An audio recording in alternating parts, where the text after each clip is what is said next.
Hey, welcome back to After the Episode, brought to you by Line Cutters, the adjustable ring that cuts fishing line. Hey everybody, welcome back to Line Cutters After the Episode. I'm Ty and that is Teresa.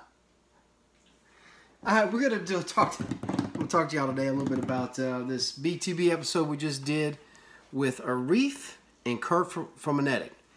Now it starts out, we launched at Langdon Beach. If you were at the camp out, this is the same spot we had the camp out. We start out by catching bait, and we're using the hand lines that I make. I gave everybody one. It's just a PVC pipe with a pool noodle, and then 50-pound test or 40-pound test mono, and then sabiki on the end. We just sit there and jig them, wrap it up, put the little sabikis back on the foam, and it keeps everything in a nice tight package. And when you got it on the rod, it really makes a mess, and it means you have to bring another rod and dedicate to sabikis, which is no good. Areef catches some hardtails, and I show him how to do a hardtail.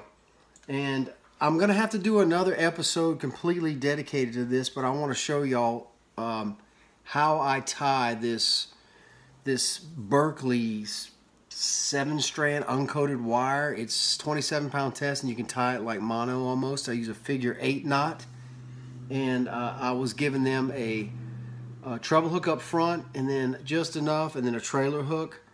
And we weren't using any skirts or anything, just free lining them behind us and trolling with them back there. Areef managed to catch a couple of big Spanish, so it takes a big Spanish to hit a cigar minnow this big, you know. So. And he did pretty good on that, and Kirk did too on some bigger Spanish. I tell you what was really doing some damage. Kirk actually caught the big. Where are you going? What? Leaving? No, okay. I'm sorry. I'm working on it. You working? Okay. I'm making a new wind slayer. Oh, a new wind slayer, a new windsock for, yeah. We need that on windy days. Kirk caught a big Spanish on a big rattle trap. And then I got a big run on my Yozuri $20 holler crystal minnow.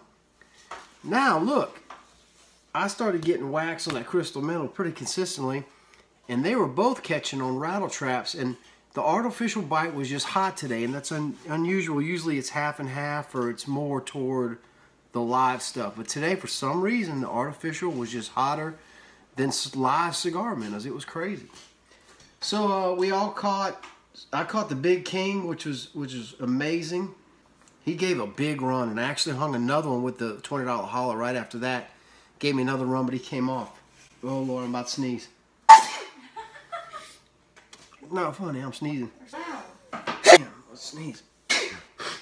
Before we had taken off that morning, I ran into a fellow from Mobile, Alabama, and I actually saw him again on the water and came up to him, and that's who I was talking to. And he had been catching some false albacore. He thought they were bonita, but the way he explained them, it looked like it was probably false albacore, and I was explaining to him I eat them and they're good eating. Yeah, so he was catching them on gotcha plugs. Right there, gotcha. Gotcha plugs are kind of a universal, very flashy bait.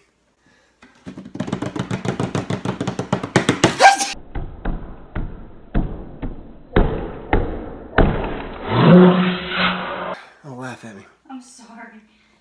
Gotcha plugs are a very universal flashy bait, and then I put up on the screen the bonita and false albacore. The difference, false albacore are really. You ought to stop. False albacore and bonita are actually kind of close, but the best way to tell is the false albacore have squiggly lines and bonita have very straight slashes. I haven't caught a bonita here yet. I've only caught false albacore. You take out the bloodline, pink meat on both sides of the bloodline. Beautiful tuna meat. And I had Kirk there from Anetik, and we swear by the Anetik hoodie and other stuff, right? And the new Anetik socks, which we helped co-design, right, Teresa? You helped. Huh? That's all your design there, honey. Give yourself credit. Well. That's your design. You ought to see my little wind slayer, though. Ooh, I'll tell you what. Well, that's your design if you want to get technical. Anyway, I designed the socks. It came from the idea of wearing soccer socks all the time. And Kurt and I put our heads together and we came up with that. And you can get them at anetik.com, and they work amazingly well if you're pedaling. And if you just have your legs laying in a boat and you're paddling, great sun protection for your legs and your feet. 30 miles out. is the code, 25% off. And then we ran into a boat out there that was catching the same stuff we were, and I made a comment about the boat being expensive, and we were catching the same stuff. I meant no disrespect by that. I've had probably 9 boats in my lifetime. I've had lots of boats, and I wouldn't mind having a small skiff right now. I was making the comparison to, you don't have to spend a lot of money. You don't have to have a lot of money to be able to get out and catch some awesome fish. You just need a used piece of plastic off of Craigslist. That's all I was trying to say. We came in. It was a very calm day. We didn't have to really worry about too much current that day. There was no wind. There was a light north wind, which is optimal for BTB. Over here, we get this really strange summertime pattern where it's just a light north wind in the morning. At lunch, it switches to a southeast wind. And me personally, I don't want that north wind to be 9 miles an hour, 7, 8, 9. It lays the Gulf down, but when you get a quarter mile out, it's more like a 13 mile an hour wind, north wind, and it's pushing you out too fast for me. Don't like it. But when it's like 3 miles an hour north wind, it lays the Gulf down, and it's not strong enough to do anything, push you out or anything. And it just makes for a beautiful day. It really does. And that was a nice day. And then and when we came back in, we ran into this nice family from, where were they from, Teresa? I have no idea. What is it? And we're from Richmond, Virginia. Oh, no, Richmond, Virginia. Yeah. And amazing family. He had 2 little girls that they said they watch the show all the time. And I love it when we meet kids that watch the show. Right, Teresa? Yes. Love it. You love it? Mm-hmm. Uh-huh. Especially little girls. Little girls, yeah, at that, right? You know? It's mostly boys. Yep. You get a little girl, that's a special thing. We had 2 of them. Mm-hmm. So yeah, we drove, and then we had this scenario at the very end where Areef, Kirk had loaned him their new camo hoodie, which is coming out, and I can't wait till when it does because it's bad to the bone.